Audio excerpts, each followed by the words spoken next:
Hello ladies and gentlemen, and welcome back to Nightmare Frames. So in the last episode we ran into this unhinged cannibal in the sewers, and he was about to eat the sheriff, Rick Bowman, but we saved him of course. But the cannibal didn't really want to go back to the surface.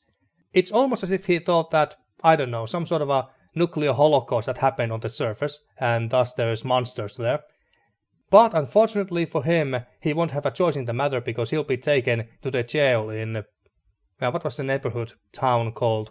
Wade Creek or something like that? Well, I don't know. But anyway, most importantly, we found the address of Bill Eastman, this guy here. He was the reporter who went missing, allegedly, but no, he's living here near Serena with his wife, Florence Eastman. But unfortunately we can't talk to him now because as you can see he's preoccupied with his wife, who was suffering from... What was she suffering from again? Dementia, I think. And anyway, she can't calm down because there's no classical music playing, so we have to get the classical music here playing somehow before we can talk to Bill Eastman and ask him more about Edward Keller. So without further ado, let's see what we can do. What's this? Insecticide. I don't know what that is. Can I, On the label you can read that the product is not harmful to humans, but it may cause eye irritation and make the air unbreathable if used in poorly ventilated rooms. Okay. Sounds like something that could be harmful to humans to me. Radio, so this doesn't work. In a telephone call, a guy is theorizing that the disappearance of the Jordan girl is connected to that of Mary Elizabeth Hellman in 1975. Oh yeah, they are talking about the missing girl, that's why the classical music is not playing right now. He also has the theory that Serena's entire history of misfortune is due to the fact that one of the witches in the Salem trials was originally from Serena. You memorize the phone number.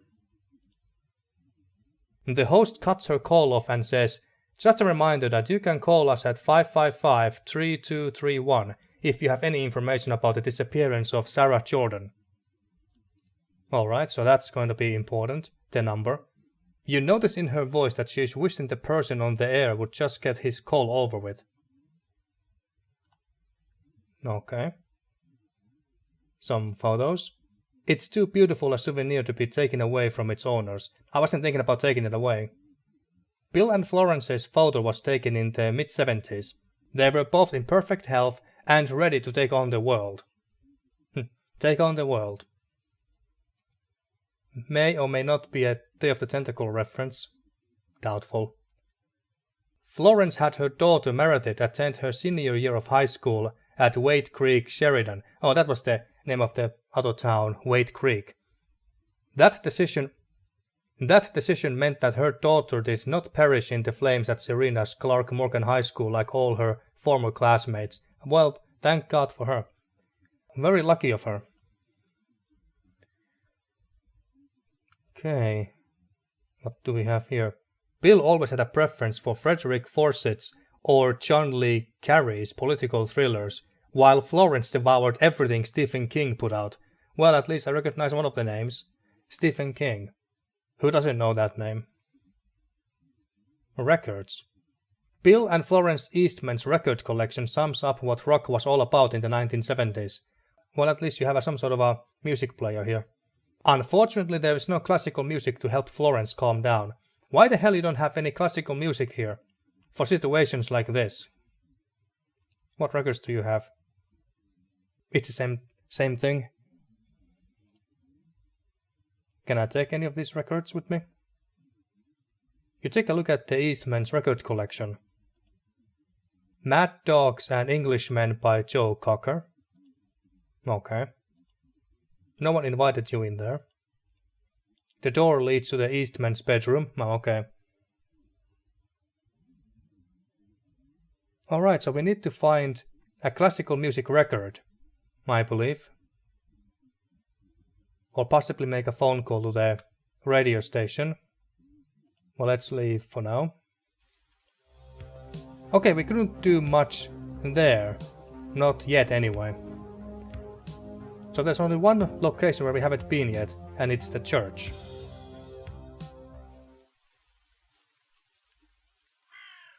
Bulletin board.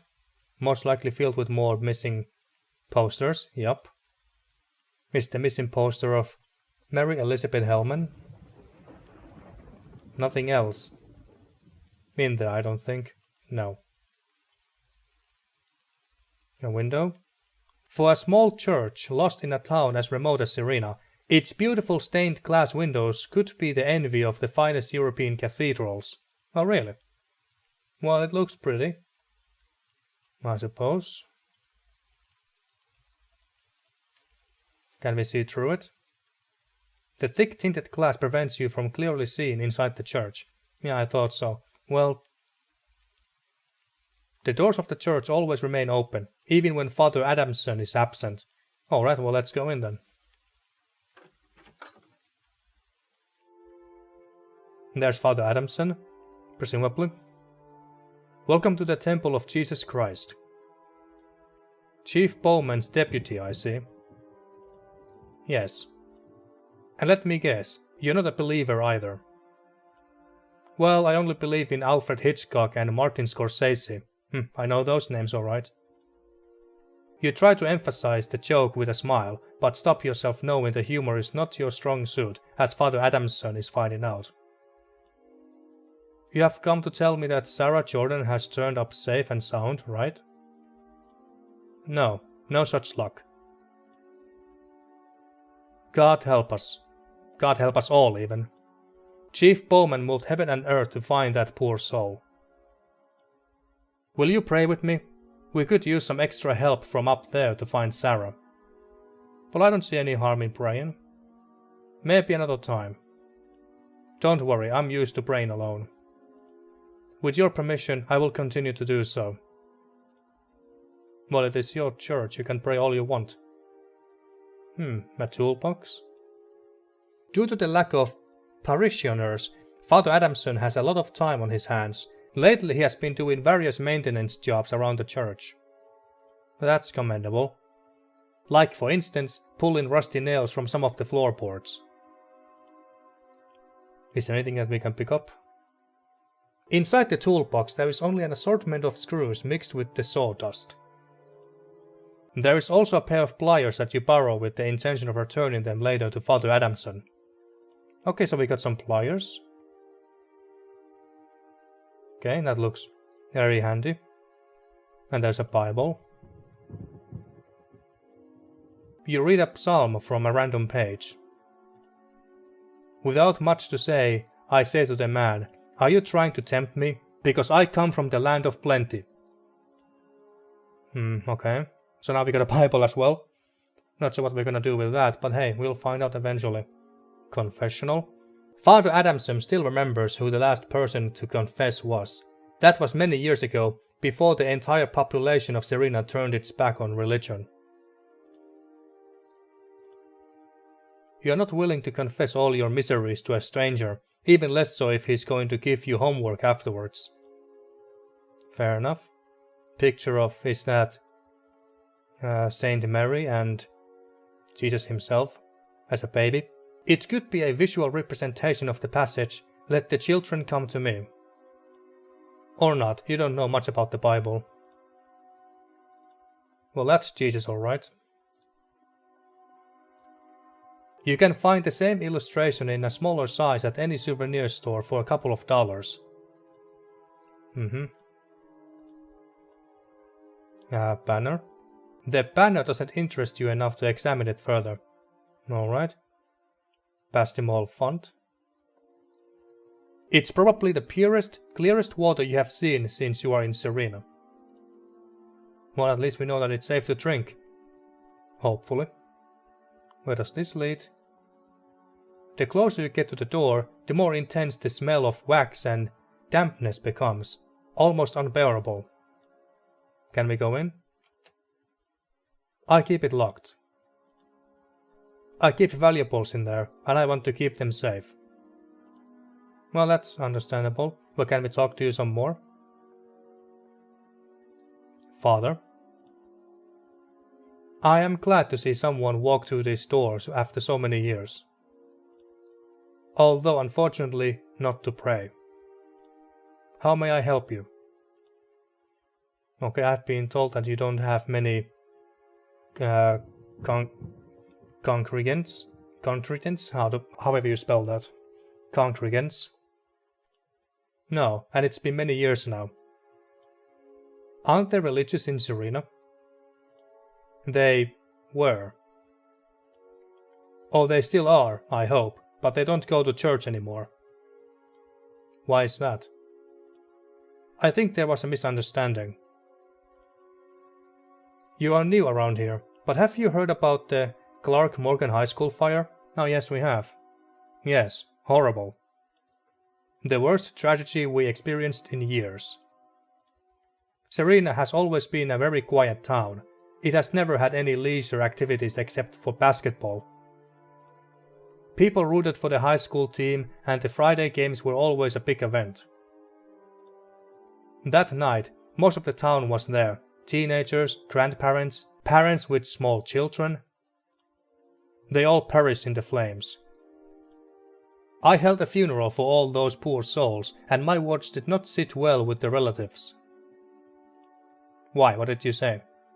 In my lecture, I said that we all mourned such a loss and that we should be proud because God had a plan for them. Okay, I can see why they were not very happy about your words. About your choice of words. God's ways are inscrutable, aren't they? God wanted them at his side. Forgive me, Father, but it is pretty insensitive to say those words to a parent who has lost their child.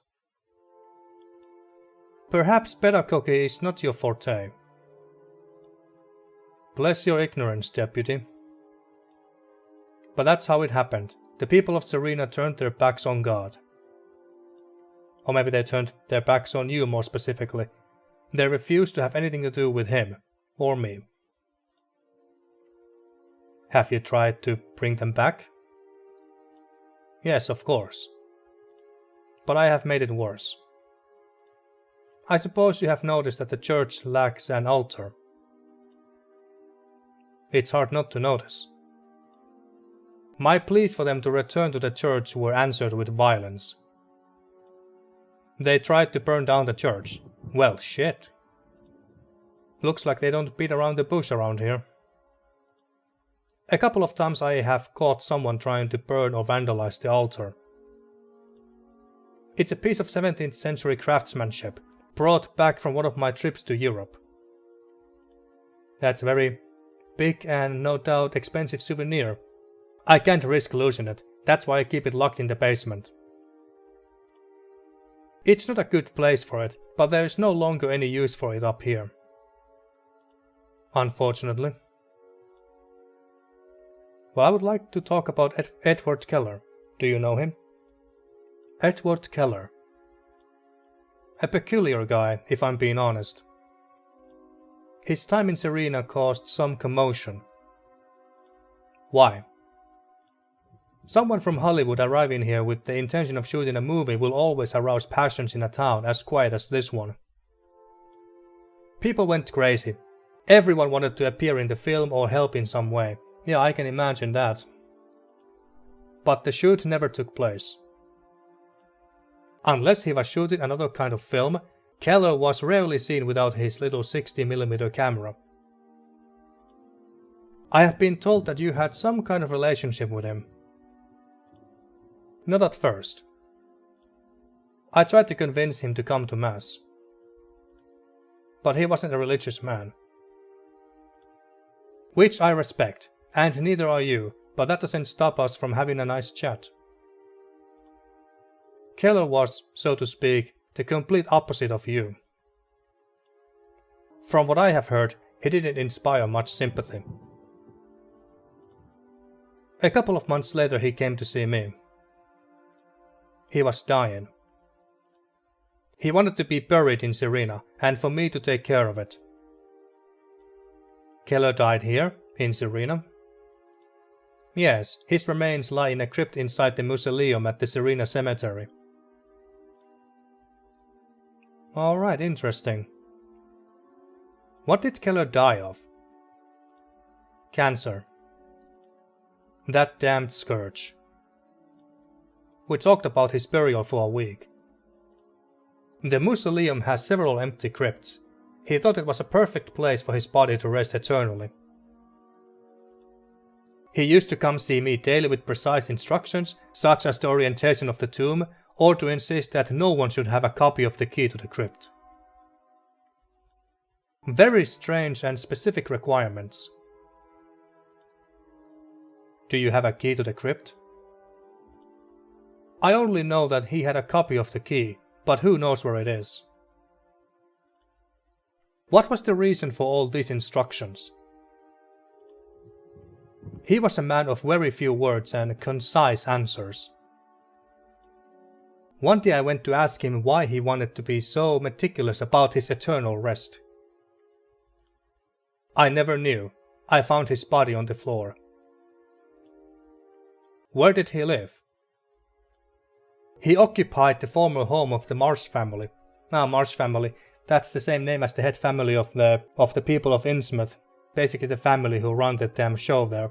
But anyway, it had been abandoned for almost a century. There is a road on the left to the entrance to the village. If you follow it to the end, you will find the house. Okay, more new locations. He was not a believer, but he had a funeral and a Christian burial. That didn't matter to him, he just wanted his remains to rest in this town. No one came to his funeral. Yeah, I can't imagine why. I tried to contact his relatives, but I couldn't find any. Thank you for your help. If I may ask, what interest do you have in Keller? Few people remember him anymore. Police matters? Something like that. So he didn't shoot a movie here? My guess is that if he always carried his camera with him, he must have shot something.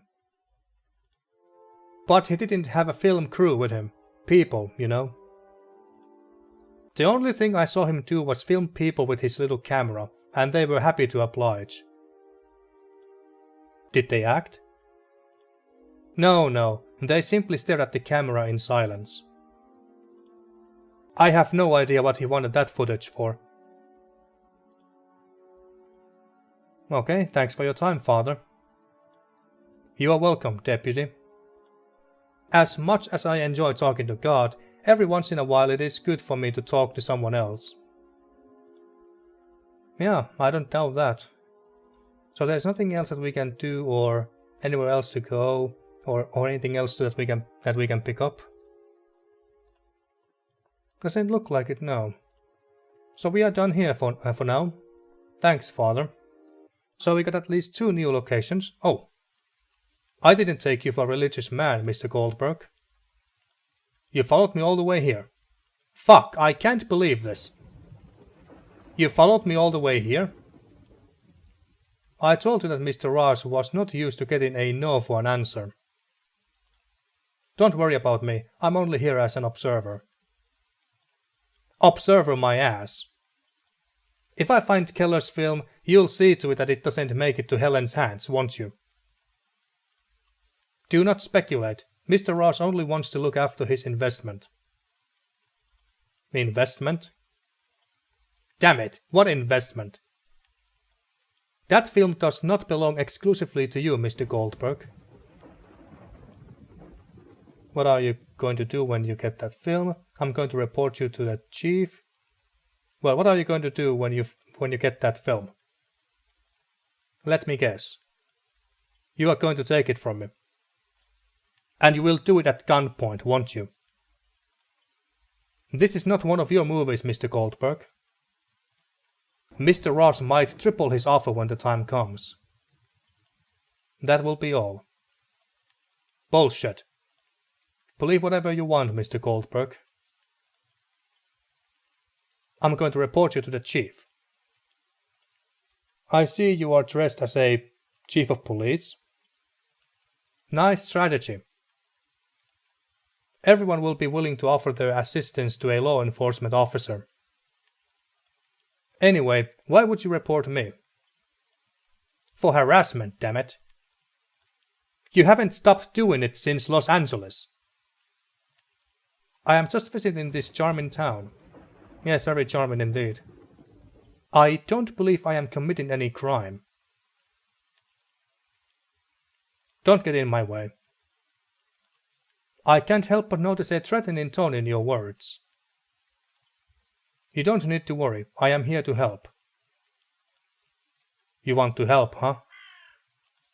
Get out of my sight. Anyway, if you need help... I don't need any help, least of all from you. One never knows, Mr. Goldberg. One never knows. Damn it. Well, I knew that that guy wouldn't give up, or that Mr. Ross wouldn't give up so easily. Okay, but anyway, like I was about to say, we have at least 2 new locations where we can go to. The cemetery, but I don't see much of a point to go there right now because we don't even have the key for the mausoleum. So let's go to Marsh family house. Well, this house looks very similar to the house in Alfred Hitchcock's Psycho.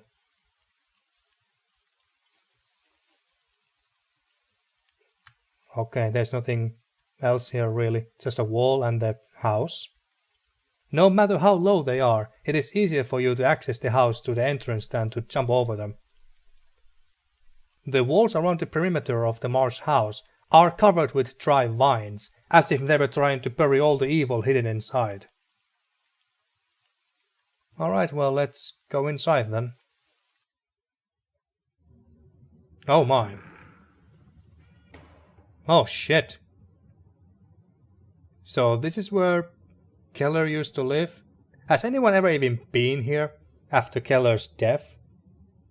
Well, it was abandoned when Keller moved in here, so I guess not. A generator, projector, pentagram, a room.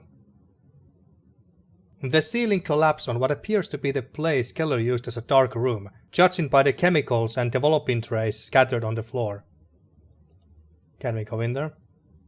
It wouldn't be hard for you to make your way through the rubble, but you don't see anything that could be useful to you in there. Okay, fair enough. Corridor. Several pieces of debris and part of the collapsed ceiling prevent you from reaching the corridor. Alright. Well, what's this pentagram about? About Satanism, no doubt. Upside down crosses, a ram's head, and several strange symbols make up the sinister pentagram that Keller drew with. Paint? Ah, so it's not blood. You are not quite sure. Maybe it's fake blood that he used in his films. Assuming that the blood he ever used was fake. Photo? Nelson Marsh's gaze seems to follow you no matter where you stand. Okay. Does this projector work? It has no power? I thought so. Does the generator work? It doesn't seem to have a drop of fuel in it. Well, we just happen to have this. Gas can, it should have some left.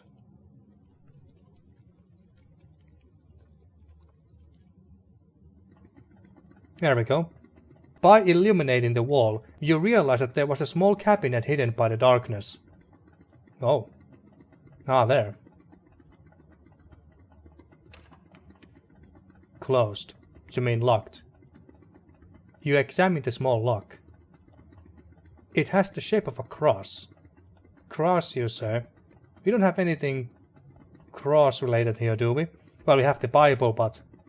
When you open the Bible, you'll find what at first glance seems to be a small key, but is actually a small crucifix. Ah, okay. Well, we found that easily. Why was that in the Bible, and why was the Bible randomly lying on one of the benches in the church? Did the father really not know anything about this? Well, whatever. Inside you see a key with a label. Okay, another key. No, it can't be. Look at his face, he looks very pleased. The key was lying on a small film reel. Did we finally find it? Have we finally found the film? Is that the film you were looking for? I sure hope so after all this trouble. There is only one way to find out. Okay, well, let's take a look at this film then, I suppose. You place the film in the feed shaft, and with a satisfied smile, you flip the switch on the drive motor.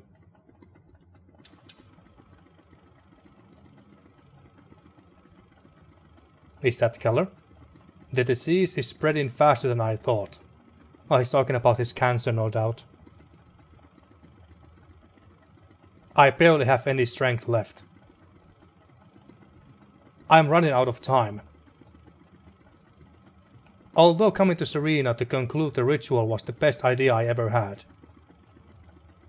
The city's history has been written in blood since its foundation. There is no corner in town where there hasn't been a tragedy. This house, for example, it's perfect for my intentions. I can still smell the misery.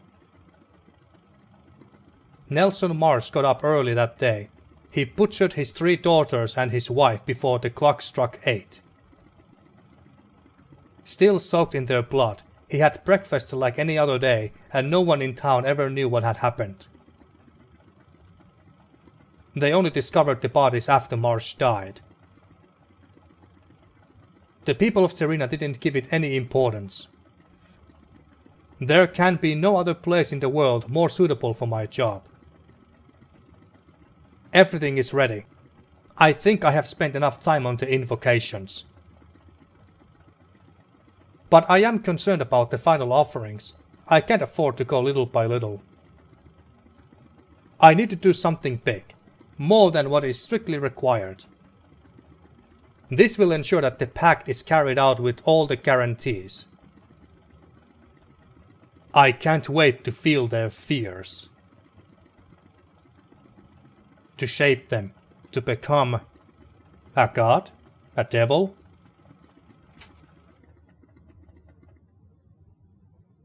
Well, that was fucking creepy. Speaking about creepy, what? Someone is coming.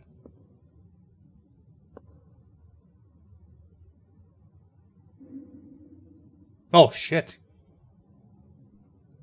Hey, you in the house. Get out of there, damn it. That black ghost or whatever kinda looked like Caleb. Caleb from Blood, the build-engine FPS game from the 90s. That's whom that ghost reminded me of. But anyway, you look around the room, hoping to see some trace of the phenomenon you have just witnessed. Are you deaf? I'm not going to repeat it anymore. Get the fuck out of there. Okay, we come out, Jesus.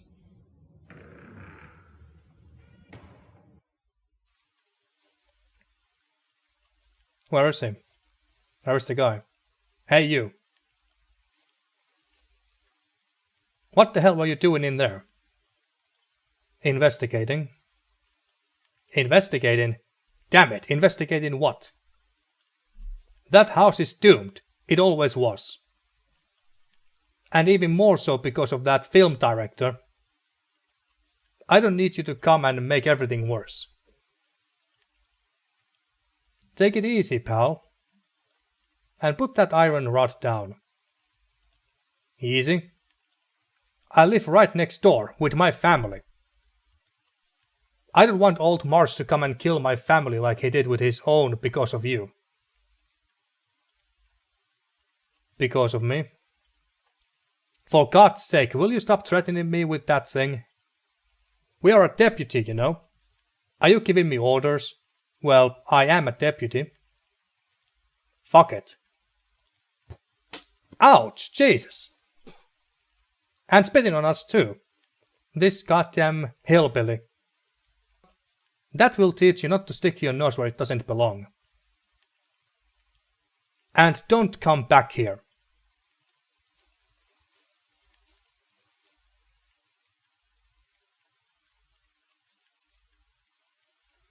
Well, we didn't find the film that we were looking for.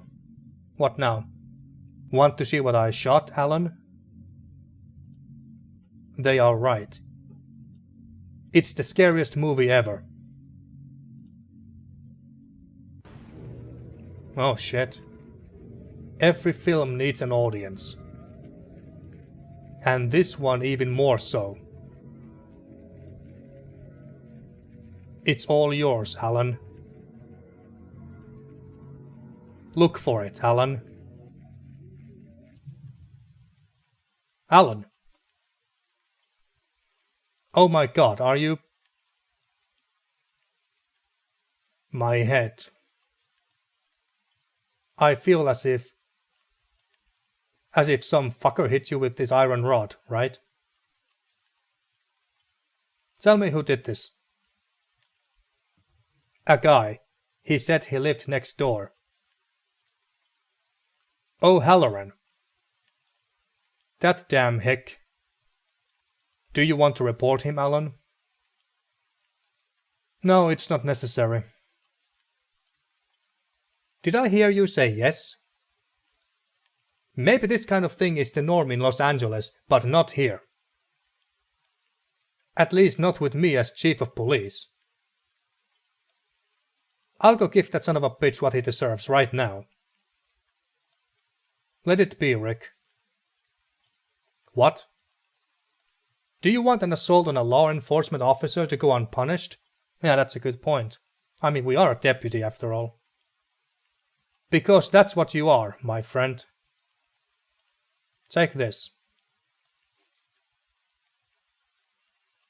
Okay, we got the iron rod. Don't let anyone assault you again. Although I don't want you to go around cracking heads either. I'll pay O'Halloran a visit. I don't know if Chief Floyd tolerated these things, but I don't. Be careful, Alan. Okay, so he's gonna go and... By the way, how's your quest for the film going? Keller used to live in this house. I went to take a look. And what did you find? No signs of it. Maybe it's somewhere else. Or someone in town has it. I hope so, Rick. I hope so.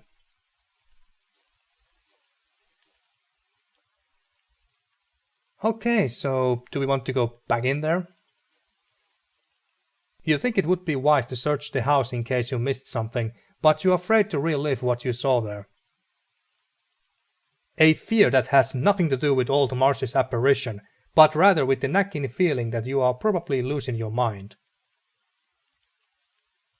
Okay, well, I guess we won't be going back there, at least not for a while.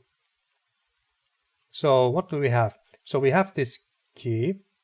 The key is attached to a label on which the words Mr. Keller's crypt are written. Oh hey, we found the key to his crypt in the mausoleum at the cemetery. Nice. I guess that's where we go next, to the cemetery. But I'm gonna end the episode once we reach there. So to the cemetery we go. Father? No, someone else. Shit. You startled me. What are you doing there? I wanted to take a look at the cemetery. It is not possible, I just closed it. Well, just open it. She doesn't want to leave today. Who? Her, damn it. Charlotte Wilkes, or Wilkes, I don't know how you pronounce that. Who is Charlotte Wilkes? Thomas Wilkes' wife. She shows up at the mausoleum from time to time. I try to avoid her, but today she's been in there all day. Wait a minute, you mean it's... A ghost, yes. Oh my god. I don't want to be responsible for any misfortunes, so the cemetery will remain closed until further notice. But wouldn't it be possible? No. It is not possible. And something tells me that you are going to try to get inside anyway, so... I'm going to stand guard outside the door so you don't get any funny ideas. Well, crap. I have all day. Is that clear? Well, shit. I guess we won't be getting in there, into the cemetery that easily. But in the next episode, let's try to find a way to get inside the cemetery. Maybe we need to get rid of this guy, Willie Baxter. Or maybe we need to find another way to get over this wall, so that he doesn't notice. So, until next time. Thank you for watching once again, and see you next time for more Nightmare Frames.